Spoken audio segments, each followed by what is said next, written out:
semua, selamat datang di ibadah online House of Grace. Mari kita sama-sama memuji Tuhan. Siapkan hatimu. Waktu ini kita pakai untuk bersuka cita memuji Tuhan. Mari kita berdoa sebelum kita beribadah.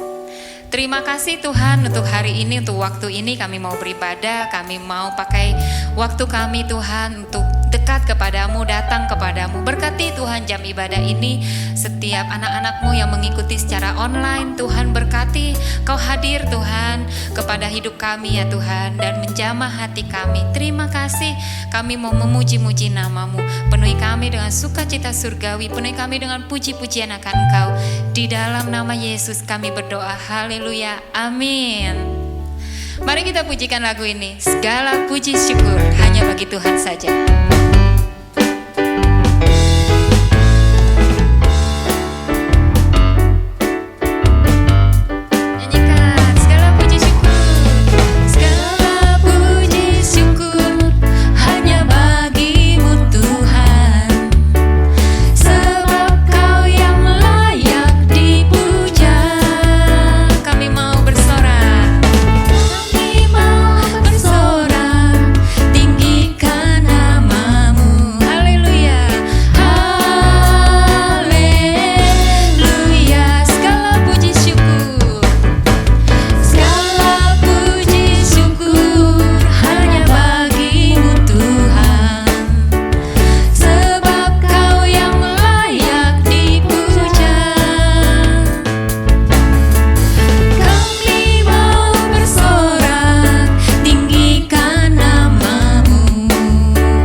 Mari kita sama-sama teduhkan hati kita dalam hadirat Tuhan. Kita cari wajahnya lebih lagi, kita rindukan Dia lebih lagi, dan naikkan pujian syukur kita dengan pujian berkat kemurahan-Mu. Nyanyikan dengan segenap hati kita. Kau hiasi kehidupanku dengan kemurahan-Mu. Masa depanku penuh dengan harapan. Aku ada saat ini. Aku ada saat ini. Semuanya karena kasih-Mu. Aku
kita kepadanya.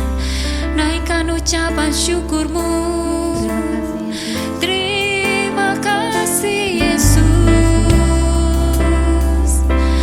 semua karena kemurahan-Mu Tuhan, semua karena anugerah-Mu Tuhan. Kami berterima kasih. Kami ada karena kebaikan-Mu Tuhan. Engkau Allah yang sangat baik bagi kami. Karena itu waktu ini kami mau berterima kasih kepadamu. Terima kasih Tuhan, terima kasih. Kami naikkan syukur kami Tuhan. Sungguh Kau Allah yang sangat baik, Bapa yang sangat baik bagi kami. Semua hidup kami hanya karena kasih-Mu Tuhan. Terima kasih Tuhan. Kami mau bersyukur lebih lagi dan lebih lagi ya Bapa. Mari kita naikkan pujian. Ku bersyukur Bapa. Bersyukur Bapa, ku bersyukur Tuhan, ku bersyukur Tuhan buat kasih setiamu, buat kasih setiamu di dalam hidupku. Ku bersyukur, kami bersyukur ya Bapa. Ku bersyukur Bapa, ku bersyukur Tuhan buat kasih setiamu di dalam hidupku. Ku bersyukur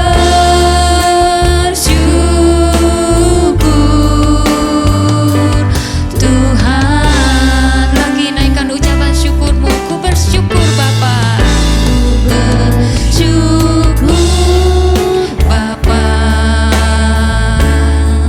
Ku bersyukur Tuhan buat kasih setiamu di dalam hidupku. Ku bersyukur, ya kami bersyukur Bapa. Syukur Bapa, ku bersyukur Tuhan buat kasih setiamu di dalam hidupku. Ku bersyukur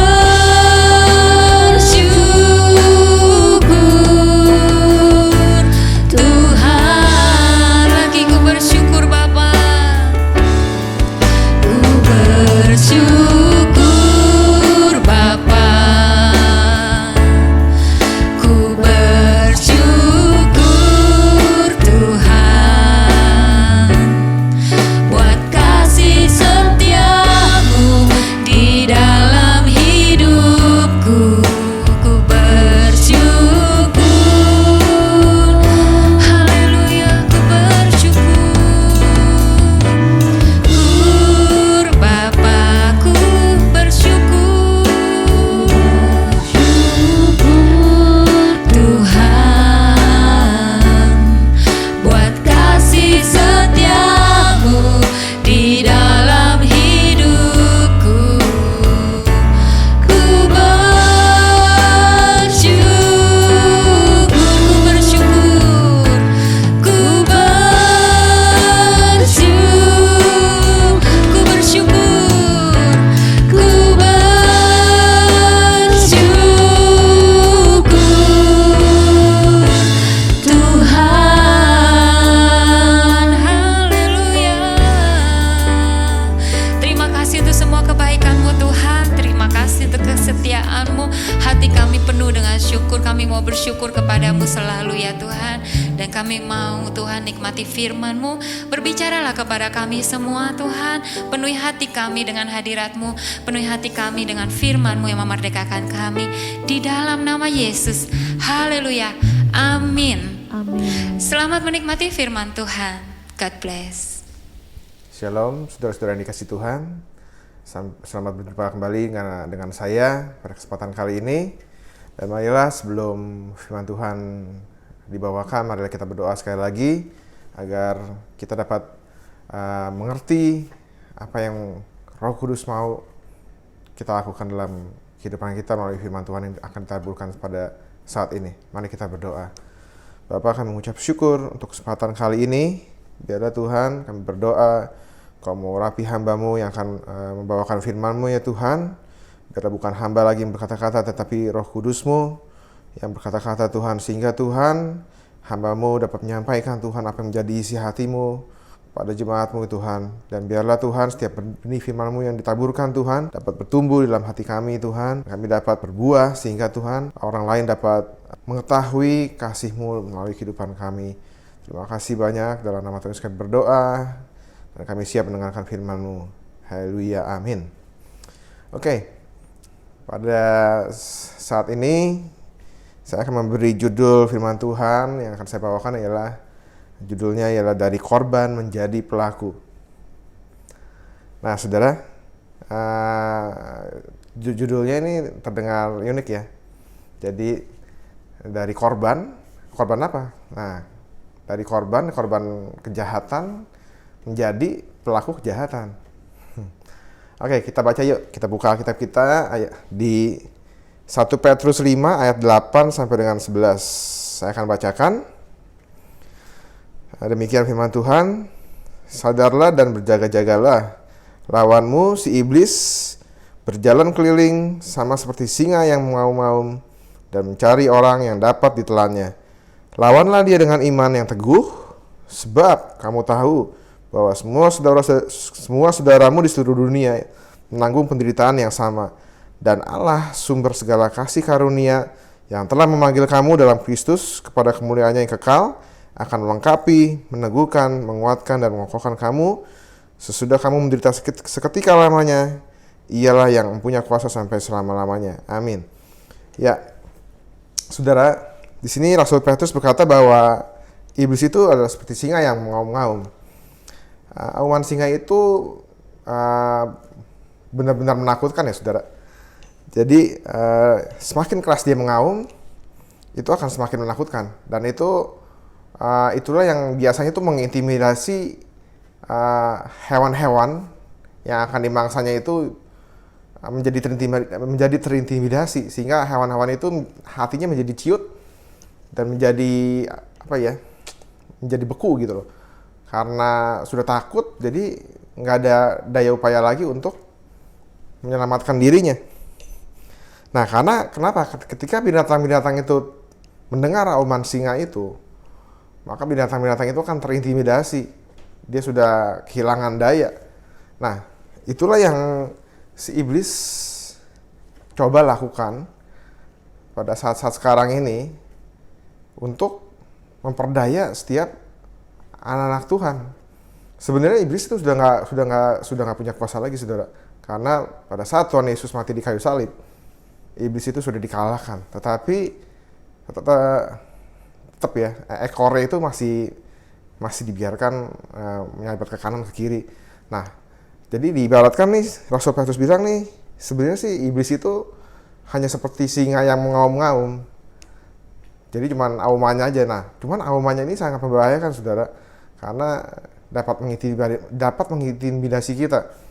Oke, nah dia ketika si iblis mengaum, maka binatang-binatang yang dimangsanya itu akan menjadi terintimidasi dan hatinya menjadi ciut. Kekuatan untuk menyelamatkan diri juga lenyap, sehingga lebih mudah untuk dikuasai atau dimangsa sama si singa itu. Nah, iblis dia bisa memakai siapapun atau apapun, termasuk bekerja di dalam pikiran untuk mengintimidasi kita, sehingga kita menjadi lemah dan lumpuh dan kehilangan kesempatan untuk dipulihkan. Sehingga iblis akan dengan mudah menguasai kita dan memakai kita menjadi alatnya untuk melakukan kejahatan. Nah, akibatnya dari korban kita sekarang menjadi pelaku kejahatan, sehingga kejahatan itu bermultiplikasi. Ketika kita menjadi korban kejahatan orang lain, bagaimana sih perasaan kita saat itu?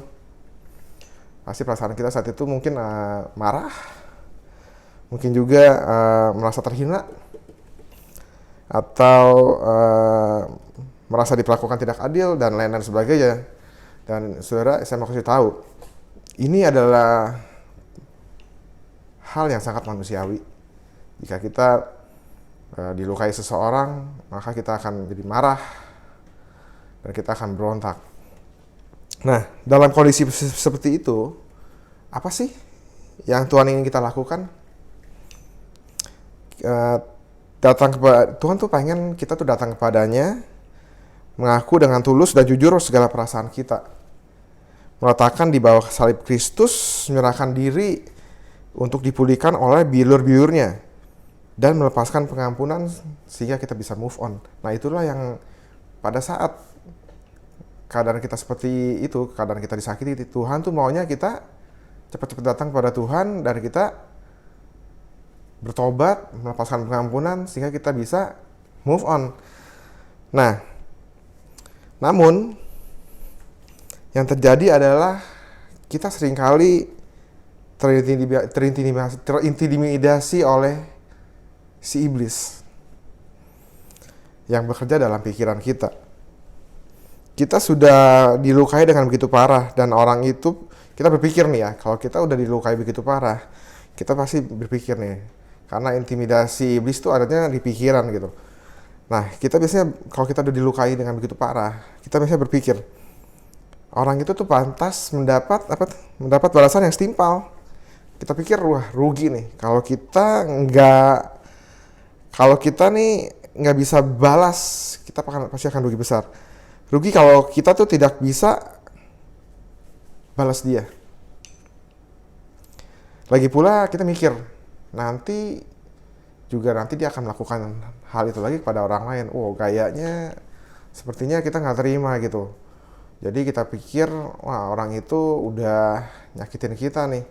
Nanti kalau kita nggak bales, kalau kita nggak tegur, kalau kita nggak mencoba untuk mengkoreksi dia, nanti kita pikir nanti dia juga akan melakukannya dengan orang lain. Itu alasannya, excuse kita.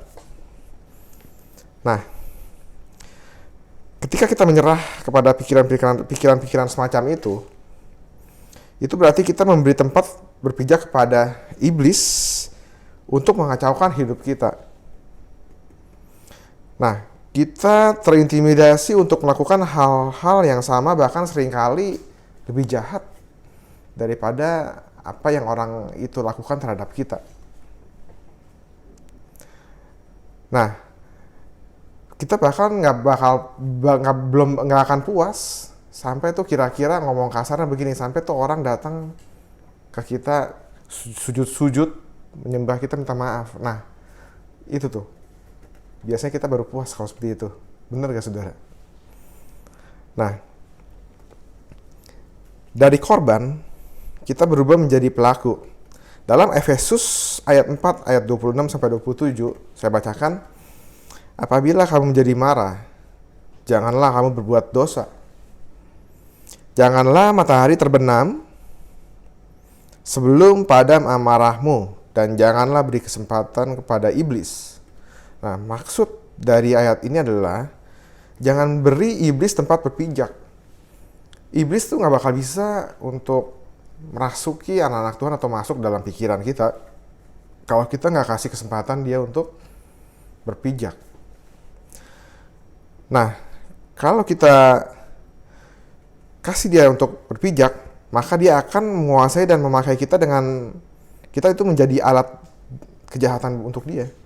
Namun, misalnya saudara, kalau itu pun sudah terjadi, kita sudah kasihlah, misalnya kita lalai, kita lemah, dan kita sudah kasih si iblis tuh merasuki kita, sehingga kita membalas apa yang orang sudah lakukan, kejahatan yang orang sudah lakukan pada kita, dan kita balas lagi orang tersebut. Nah, misalnya kalau itu pun sudah terjadi, that's okay lah. Karena selama kita masih hidup, selama Tuhan masih beri hidup kepada kita, maka pengampunan masih selalu terbuka buat kita. Nah, kalau kita minta ampun sama Tuhan, tangan Tuhan tuh masih terbuka untuk menerima dan menolong kita. Karena itu saudara, ambil keputusan sekarang juga untuk berhenti membalas kejahatan dengan kejahatan. Datang kepada Tuhan Yesus, mengaku dengan tulus dan jujur secara spesifik tanpa berdalih bahwa kita sudah berubah dari korban menjadi pelaku. Nah, secara spesifik ya itu artinya bukan hanya berdoa, Tuhan ampuni dosa-dosa saya. Bukan hanya cuma berdoa itu, melainkan menyebutkan dengan jelas dan detail dosanya apa, yang jelas, yang detail. Ini sebenarnya bukan untuk kepentingan Tuhan, tapi ini untuk kepentingan kita, melainkan untuk kepentingan diri kita sendiri, supaya kita jelas apa yang menjadi masalah kita yang sebenarnya. Misalnya saya mengaku nih bahwa saya telah menjadi pelaku korupsi. Nah, ini jujur dan spesifik. Namun kita kadang-kadang nih kita masih berdalih bahwa saya nih telah menjadi pelaku korupsi. Tapi itu saya lakukan karena, saya berdalih karena saya lakukan karena bos saya pelit. Bos pelit itu, ya itu urusannya bukan, sebenarnya itu urusan dia dengan Tuhan gitu loh. Kalau kita korupsi, ya tetap aja kita salah, akuilah itu. Kita telah berbuat dosa dengan tulus dan jujur. Jadi nggak usah bawa-bawa nyari kesalahan orang lain, tapi akuilah itu dengan jujur di hadapan Tuhan dan bertobatlah. Nah, kalau kita mengaku itu dengan jujur dan bertobat, maka Tuhan Yesus tuh pasti akan menerima pengampunan kita. Dan kalau kita sudah menerima pengampunan, pasti kita bisa move on. Setelah itu kita lakukan, kita udah minta ampun nih sama Tuhan dan kita sudah bisa move on. Nah, setelah itu kita lakukan, apakah berarti iblis berhenti mengintimidasi kita? Si iblis itu adalah oknum yang tidak pernah putus asa. Hari ini dia gagal, dia akan mencari kesempatan yang lain. Mengintimidasi kita dengan mengingatkan kita akan dosa-dosa yang pernah kita lakukan sebelumnya. Yang sebenarnya tuh kita udah beresin sama Tuhan.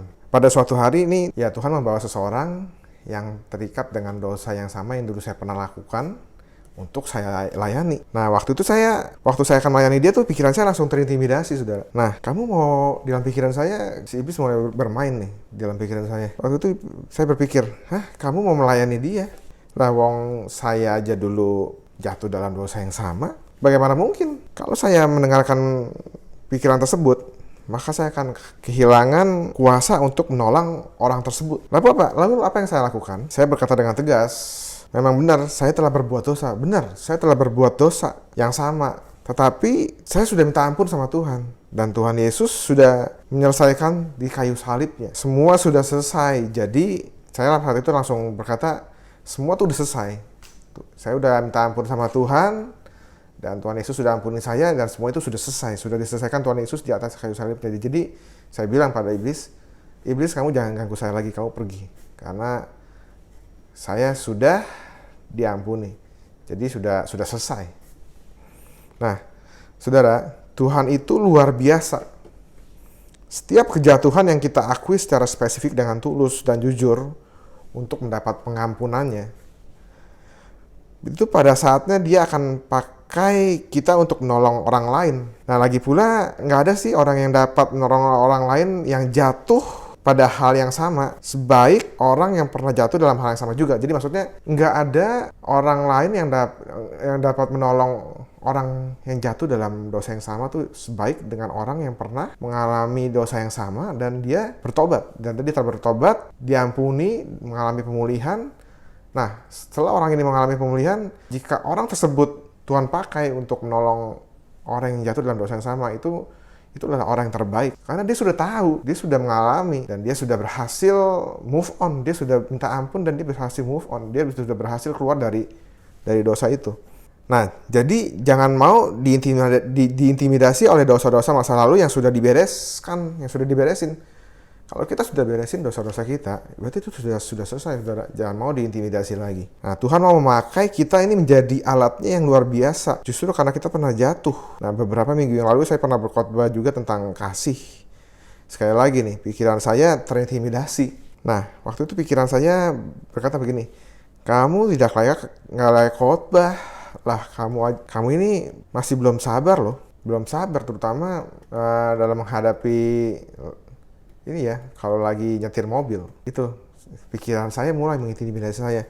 Kamu belum sabar loh, kamu mau khotbah tentang kasih. Apa yang saya lakukan? Sama, saudara. Saya mengakui bahwa saya memang belum bisa sabar, belum bisa mengasihi seperti yang Tuhan mau. Tetapi saya berkhotbah ini bukan dengan otoritas diri sendiri yang lemah, melainkan dengan otoritas Tuhan yang dapat melakukan lebih dari yang bisa saya pikir dan harapkan. Saya berdoa sama Tuhan, Tuhan, jika saya memang belum sempurna Tuhan, tapi saya berdoa biarlah Tuhan mau ampuni setiap kesalahan saya, ketidaksabaran saya, kekurang sabaran saya. Dan jika saya sudah minta ampun sama Tuhan, berarti sebenarnya Tuhan tuh sudah mengampuni saya. Dan saya punya, waktu saya berkhotbah, saya bisa punya otoritas yang dari Tuhan untuk menyampaikan firman-Nya mengenai kasih itu. Nah, iblis itu memang selalu mengaum-ngaum seperti singa yang mengintimidasi siapapun yang bisa dijadikan korbannya. Tetapi jangan pernah lupa bahwa kemenangan Tuhan Yesus di atas kayu salib itu telah membuatnya seperti singa yang ompong. Jadi nggak usah takut, saudara. Bukan kita yang harus takut kepada iblis, tetapi iblislah yang harus takut kepada kita. Nah, saudara, jika hidup kita ini beres, maka walaupun intimidasi iblis itu menakutkan, tetapi sesungguhnya dia hanyalah singa ompong yang bersuara besar, tetapi tidak memiliki kuasa apapun. Dia hanya bisa mengganggu di pikiran, tetapi tidak bisa menguasai dan menghancurkan hidup orang yang percaya. Nah, saudara, apa maksud Tuhan meremukkan kepala iblis tetapi untuk sementara masih membiarkan dia melakukan berbagai tindak kejahatan yang menimbulkan penderitaan? Jadi pada saat Tuhan Yesus pada saat Tuhan Yesus mati di kayu salib itu sebenarnya Tuhan Yesus itu sudah menang atas iblis, tapi kepalanya sudah hancur tuh, iblis sudah dihancurkan. Tetapi ekornya masih tuh nyabet ke kanan ke kiri. Dan kenapa Tuhan Yesus biarkan? Kenapa Tuhan membiarkan itu seolah-olah Tuhan nggak melakukan apa-apa? Nah, ini alasan yang pertama, Tuhan. Ini alasan pertama yang menurut saya. Oke, yang pertama, berbagai tindakan kejahatan dan penderitaan yang dilakukan iblis itu merupakan ujian yang akan membuktikan siapa diri kita yang sebenarnya. Kita ini benar-benar akal yang sudah percaya apa belum? Dan menyerahkan diri secara total kepada Tuhan Yesus. Atau sebenarnya hanyalah seorang yang beragama Kristen. Hanya Kristen di KTP. Kalau orang di Indonesia bilang hanya Kristen di KTP. Tapi kalau di Australia sini, di KTP atau di ID kita ini nggak ditulis sih agama ya. Jadi di sini sih nggak bisa ya dibilang Kristen KTP. Tapi itu untuk orang-orang yang di Indo. Nah, bagi orang-orang yang benar percaya, berbagai tindak kejahatan dan penderitaan justru akan menjadi momen untuk memurnikan imannya. Semakin berat ujian yang kita alami akan semakin membuat iman kita menjadi semakin nyata. Dan buah roh yang asli, bukan yang dibuat-buat atau diusahakan, akan muncul sebagai dampak persekutuan dengan Tuhan yang semakin intim. Nah, sebaliknya, orang yang hanya beragama Kristen, yang hanya Kristen KTP, imannya akan hancur, saudara. Imannya akan hancur dan berbagai perbuatan kedagingan akan semakin berkuasa. Maka jika hari ini saudara sedang mengalami berbagai macam tindak kejahatan dan penderitaan, dan saudara marah, mengasihani diri, berusaha mengatasinya dengan kekuatan sendiri, dan cara-cara yang berdosa, dengan kata lain yang muncul bukan buah roh, melainkan kedagingan. Dalam 1 Petrus 5 ayat 6, saya bacakan, karena itu rendahkanlah dirimu di bawah tangan Tuhan yang kuat, supaya kamu ditinggikannya pada waktunya. Karena jika saudara terus meraskan hati dan meneruskan pemberontakan saudara, maka akan tiba suatu saat di mana saudara itu nggak akan bisa berbalik lagi. Di mana saudara tidak akan bisa berbalik. Nah, itulah Firaun, itulah Saul, itulah Bileam, dan itulah Yudas, itulah Ananias dan Safira. Jadi sangatlah berbeda dengan Ayub, dengan Daud, dengan Paulus dan Silas, serta para rasul yang lain. Nah, jadi ada saatnya saudara, jika saudara nggak bertobat, ada suatu titik di mana saudara nggak bakalan bisa berbalik lagi. Di mana ada suatu titik di mana anugerah Tuhan akan dicabut dari saudara, dan saudara nggak bakal bisa untuk bertobat. Saudara tahu, kita ini bisa bertobat itu juga karena anugerah Tuhan, karena Tuhan kasih anugerahnya itu kepada kita tuh, kepada hati kita, agar hati kita nggak keras dan kita dapat bertobat, kita dapat percaya lagi kepada Tuhan. Ada saatnya saudara, nanti di satu titik kita nggak bakal bisa lagi untuk bertobat. Maka itu selama masih ada kesempatan, pergunakanlah kesempatan yang ada. Bertobatlah cepat-cepat saudara, ambil keputusan. Amin. Nah, berbeda ya, seperti yang tadi saya bilang, sangat berbeda dengan Ayub, Daud, dan Paulus, dan Silas, serta para rasul yang lain. Tindakan kejahatan dan penderitaan yang mereka alami justru menghasilkan buah roh. Karena itu, jika kejahatan dan penderitaan menyerang, ingatlah bahwa itu adalah kesempatan untuk dimurnikan sebagai persiapan untuk masuk ke dalam kekekalan. Jangan pernah lupa bahwa hidup kita yang sesungguhnya ini bukan di dunia ini, saudara. Bagi orang percaya, hidup di dunia ini adalah persiapan untuk kehidupan yang sesungguhnya di dalam kekekalan. Alasan yang kedua, kenapa si iblis masih dibiarkan ekornya itu menyabet ke kanan dan kiri. Nah, alasan yang kedua, terkadang Allah tuh membiarkan kejahatan di dunia ini justru untuk dipakai menjadi alat untuk menghadapi rencana agungnya, saudara. Kejadian 3 ayat 15, demikian firman Tuhan, saya bacakan. Aku akan mengadakan permusuhan antara engkau dan perempuan ini, antara keturunanmu dan keturunannya. Keturunannya akan meremukkan kepalamu, dan engkau akan meremukkan tumitnya. Nah, saudara, Tuhan tuh tidak menghentikan Herodes yang berusaha membunuh bayi Yesus dari awal nih, saudara. Jadi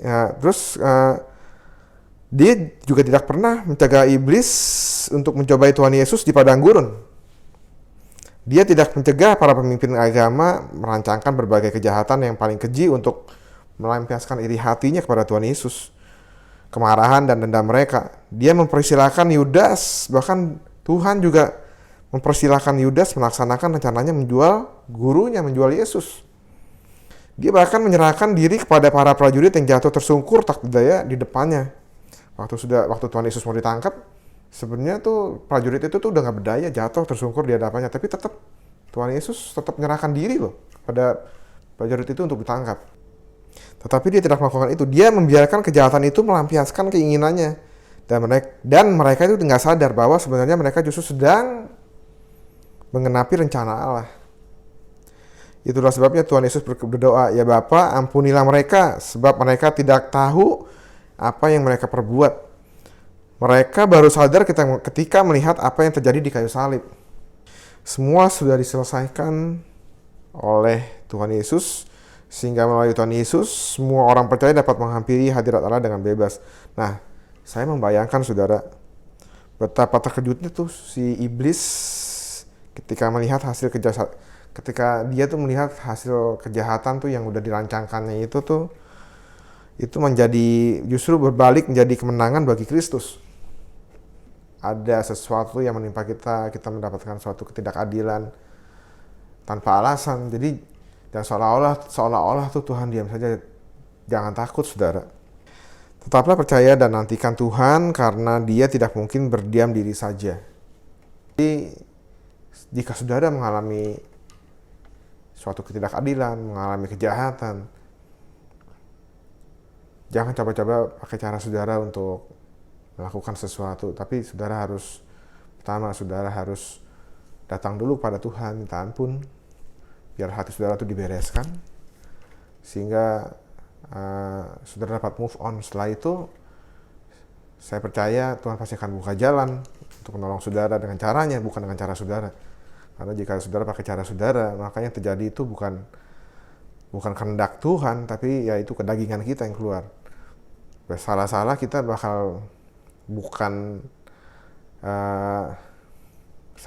bakal bisa melakukan hal-hal yang lebih jahat dari yang orang itu lakukan kepada kita.